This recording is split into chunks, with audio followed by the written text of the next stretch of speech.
What's going on, beach anglers? Welcome to episode 2 of What's Happening Surf Fishing. This is a surf fishing podcast that we feed off the comment section. Episode 1 was me getting things going. You can go back and check that out if you haven't seen it. And then I asked viewers to leave some comments on what they want to learn about regarding surf fishing. Today's question is coming from Derek Harris, who is asking about tournament fishing. This is a great topic, guys, especially for this time of year. We are moving out of winter into spring, so especially here in the Panhandle, we start getting our pompano run. And with pompano fishing comes tournament fishing. Here at Panhandle Salt, we hold 2 3-day pompano fishing tournaments a year, one in spring and one in fall, the Panhandle Salt Pompano Showdown. Recently, we've been adding in smaller events in between the 2 main events just to keep anglers around here busy. So Derek, I'm here to answer your question, buddy. Tournament fishing, what do I do differently for tournament fishing rather than just like everyday fishing or running guides? The number one thing, Derek, scout. Let's say a tournament kicks off on a Friday. You need to have that butt on the beach no later than Wednesday. Depending on tournament boundaries, you want to scout multiple different areas. And I'm going to use my area here for an example because there's a lot of key points that I can touch on. So when I say my area, we're talking from Gulf Shores, Alabama to, let's say, Pensacola, like East Pensacola, getting close to Navarre. So in my area, starting in Gulf Shores, really Fort Morgan, Alabama, to right past where I'm sitting to Pensacola, there is 3 major passes and 1 smaller pass.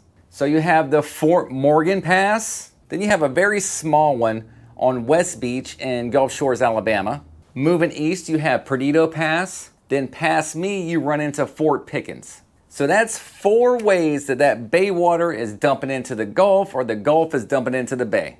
Because of that, our water stays fairly dingy. Meaning once you get past Pickens in the Pensacola and Navarre area, water starts cleaning up and it stays pretty clean year round. You do get times where it gets dirty and like their dirty is like our clean.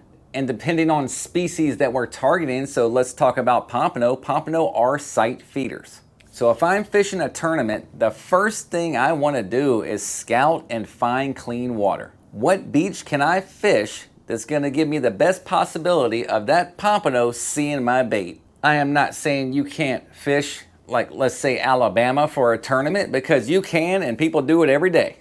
And they catch fish. But if I'm planning for a tournament and I want to win or I want to place in that tournament, I want to set myself up for the best possible outcome.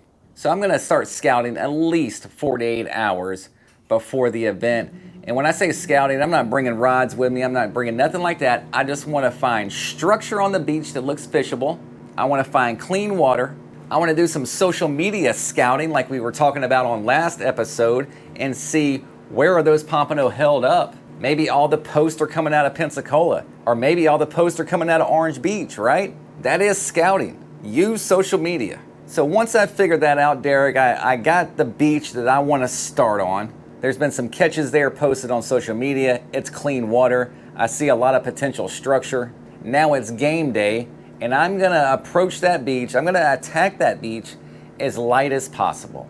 And what does that mean? I am not bringing the garage with me on tournament day, guys. The more stuff I drag out there, the more rods I have to deal with, the more gear, the more bait, the more cumbersome it's going to be. And in the event that I do have to move, I'm going to be able to pack up and move a lot quicker with, let's say, 3 rods rather than 6.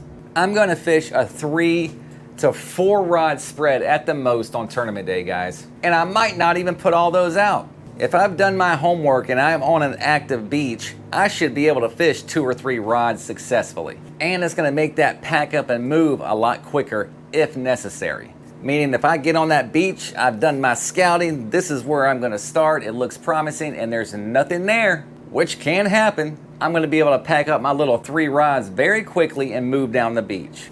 Multiple bait options: sand fleas, shrimp, salted shrimp, synthetics, blue crab, ghost shrimp. I'm bringing all bait choices. I get lazy, guys, especially just personal fishing. I'll grab some shrimp out of the freezer and hit it. But when you're tournament fishing, having those bait alternatives could pay off. So this circles back to scouting. During those scouting trips, stay aware. Are there sand fleas on this beach? If there is, maybe go ahead and scoop some up. They might not be there tomorrow. Have those guys ready to go. Hit that bait shop when they open to get those fresh dead shrimp. For those of y'all new to this game, fresh dead shrimp is basically the shrimp that has died overnight at the tackle shops and has floated at the top of the tank. The tackle shop employees will scoop those off in the morning, they'll put them in a cup, and that is fresh dead, but they don't last long. It's first come, first serve. Throughout the day, more shrimp will die. They'll scoop those up and cup them.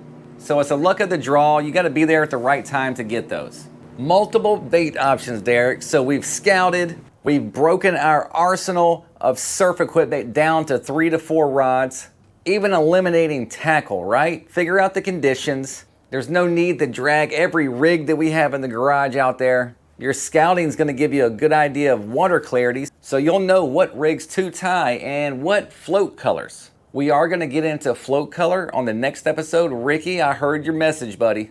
So what's next? We're fishing. We might move around a little bit depending on what's going on. If you're catching fish, stay. Don't leave fish to go find fish. Hour and a half, the bite stops. This is when I regroup, guys. Once that bite turns off, it turns off. You can hang out there all day long and wait on the next bite, or you can go regroup. I might take a nap. I might scroll through social media again, figure out if anybody's posting. I might see on social media there's a hot bite somewhere 10 miles away from where I was at. So that's more than likely where I'm gonna go my next trip out. And what's my next trip out? It's gonna be that same day according to bite times. Smart Spots is a great app. Any of those apps will tell you like a predicted bite time. I'm gonna fish sun up and sundown no matter what, but here in the Gulf, we get another window throughout the day. We usually have like 3 bite times, and sun up and sundown being 2, and there's always another period some point during the day. Depending on how the tides are, that could be just that morning and that afternoon bite, but they last a little longer.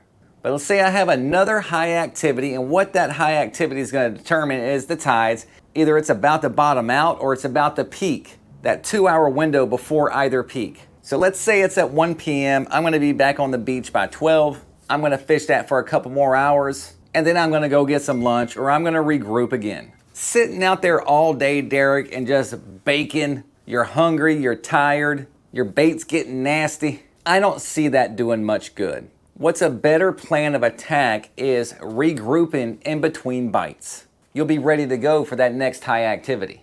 And then to cap off the day, I will be back down on the beach for that sundown bite. Probably that last 2 hours of the day. I mean, that's just fishing 101, guys. Something about that sun up and sundown, those guys get active. So now I have fished 3 times, refueled in between. I'm gonna scour social media again that night, figure out what's being caught where, make my game plan, and repeat that process the next day if this is a multiple day tournament. That is the best advice I can give you, Derek, as far as tournament fishing. It's just don't get out there and overexert yourself with all the gear in the garage, camping out there all day long in one spot, hungry and tired, like waiting on that magical fish. Fish smart, fish light, and you should see some positive results. This is the time where we start commenting. If you're new here, leave a comment on what you would like to see. Questions you have about gear, spot selection, reading the beach, whatever, and I will do my best to go over it.